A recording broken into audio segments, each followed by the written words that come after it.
Charlie Munger famously said that the first $100,000 is a total grind. But if you're starting from zero, $100,000 might as well be on Mars. For most people, the real battle isn't $100,000. It's the first $1,000. Going from zero to $1,000 requires more emotional energy, lifestyle friction, and pure discipline than going from $1,000 to $10,000 ever will.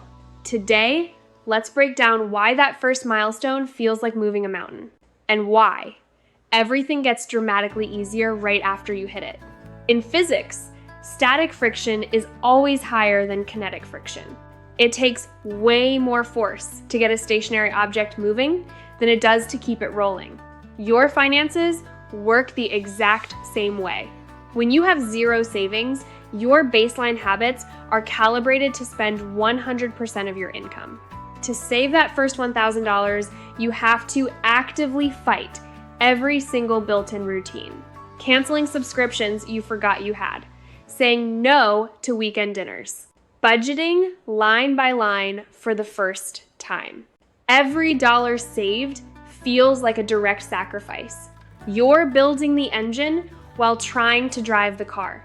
But once the system exists, you don't have to rebuild it. You just let it run. The second reason $0 to $1,000 is brutal is what I call the reset loop. When you have $200 saved and your tire blows out, that $350 repair wipes out your savings and puts you back into debt. You get knocked back to zero before you ever see progress. At $1,000, something changes. A minor emergency is no longer an existential crisis. It's just an annoying inconvenience. You pay it, stay out of high-interest debt, and protect your cash flow. You stop bleeding progress. That single buffer is what allows you to start building toward $5,000 and $10,000 without constantly resetting the clock. When you target $10,000, the game changes from survival to optimization. Automation takes over. You set up auto transfers on payday. You stop deciding to save. It just happens. Identity shift. You start viewing yourself as someone who keeps money, not just someone who manages bills. Yield begins to matter. At $10,000 sitting in a high-yield cash account, earning 4% to 5%. Dot Your Money starts generating hundreds of dollars a year in passive interest on its own. The first $1,000 is 100% labor. The next $1,000 is habit, automation, and basic compounding. If you are stuck trying to stack that first grand, don't worry about investing. Dot crypto or advanced tax strategies yet. Focus on 3 basics. 1 high friction cut.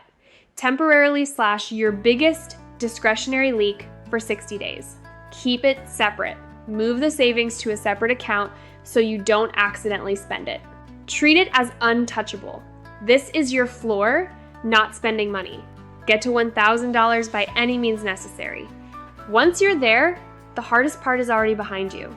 If this gave you a perspective shift, hit the like button and subscribe for more practical money breakdowns. Drop a comment below. What was your biggest obstacle to saving your first $1,000? See you in the next one.